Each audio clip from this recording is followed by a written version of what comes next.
Since we first made this instructional video, we have produced tens of thousands of aviator harnesses. Along the way, we have received lots of feedback and ideas that have allowed us to produce a better harness for your bird. From time to time during this program, I will be popping in to offer explanations to some of the more frequently asked questions, explain the improvements, and offer a few suggestions to make the aviator work better for you.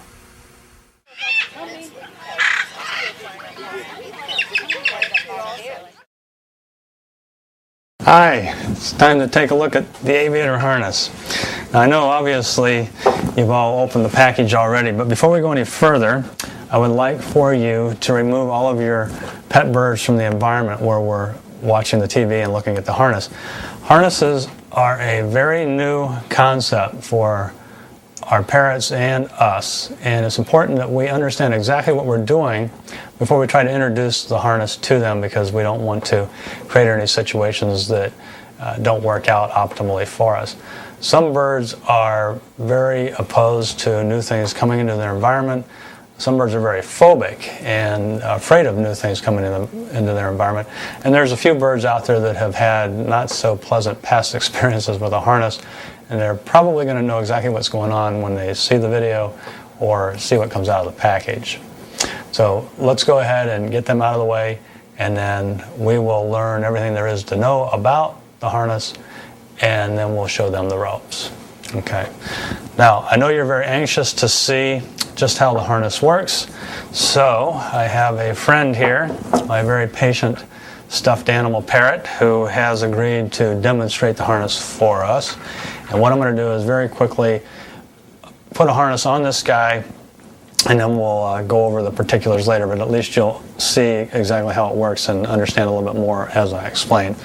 All we do is we take and we slide the collar over the head, pull the wing through on that side, pull the wing through on this side, and then we have one slide here that has the belt in it. All we've got to do is tighten that right up to the bird's waist and pull the excess through, and we're all done. And that is a harness installed on our pet bird. Okay, so let's go ahead and now we can open the package and get the other harness out here. Take a look at the harness a little more carefully. What you find right off is a lot of strap material and what looks like a bungee cord. Kind of confusing. You don't have a clue as to how it works. And so the first thing we need to do is orient ourselves to the harness and how the harness orients to the bird. This is very easy to do. What we want to do is sort of look for the middle of this mess of strap material, and we'll find this part here that is the collar that goes around the bird. The collar has a loop in the middle, and it has a Y intersection on either end of it, and then on the very end of the tongues that come out of the collar, there's a loop where the belt material slides through.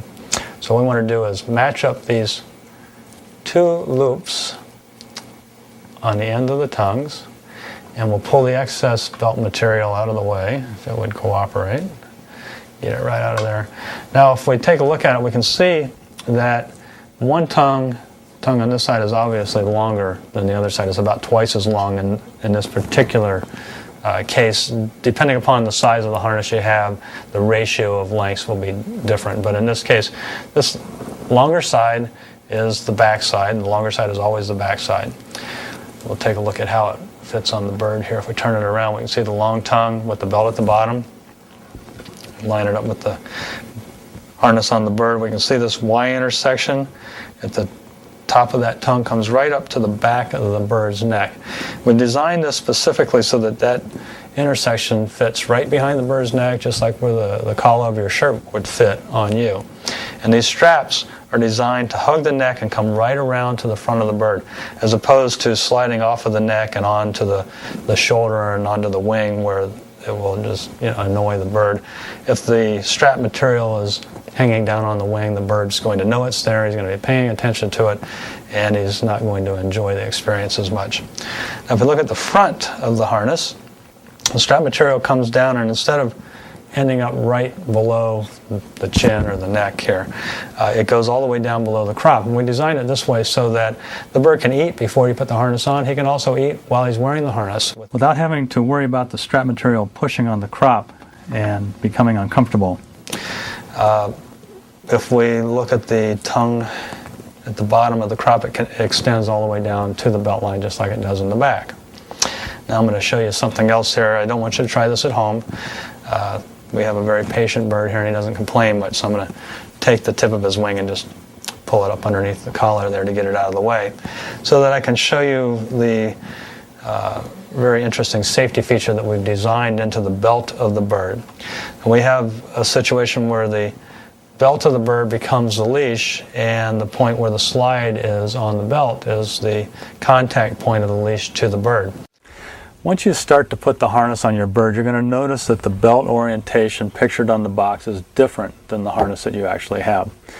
Now, what we found over time is 3 different things that have made us change the orientation so that the belt actually extends out of the slide towards the center of the bird. The first thing is that with this orientation, it keeps the slide from twisting back and actually poking the bird in the side. Second is that most owners hold the bird on their left hand and put the wrist strap on their right. If the bird were to suddenly fly off, this facilitates the rotation of the belt to work better so that the bird is able to reorient its point of attachment to the owner and limit the impact when he gets to the end. The third reason is that we found that most people that do fly their birds regularly on an extended leash tend to fly them in a clockwise manner. This also puts the rotating side of the belt towards the owner and makes it much easier for the bird to fly. The belt is designed so that it will move around the bird, and the reason this is important is that if the bird is on the ground walking around and you've got the leash up here, the leash is out of the way. You can slide it to the back of the bird. If the bird is up above you, if you're flying the bird is on a perch or on your shoulder, you can have the leash hang down in front of you. Now, or in front of the bird. Now, the most important safety feature of the harness is that since this point of attachment will orient around the bird to the owner, if the bird were to fly to the end of the leash, either as a normally flighted parrot or unexpectedly when it would get scared, if the leash was attached to the front of the bird and the bird got to the end, the bird would be flipped around and disoriented and not be able to comfortably land. But since this leash will pull around as the belt moves around the bird, as the bird gets to the end, the leash reorients between the bird and the owner, and the bird gets to the end. The shock cord slowly absorbs the impact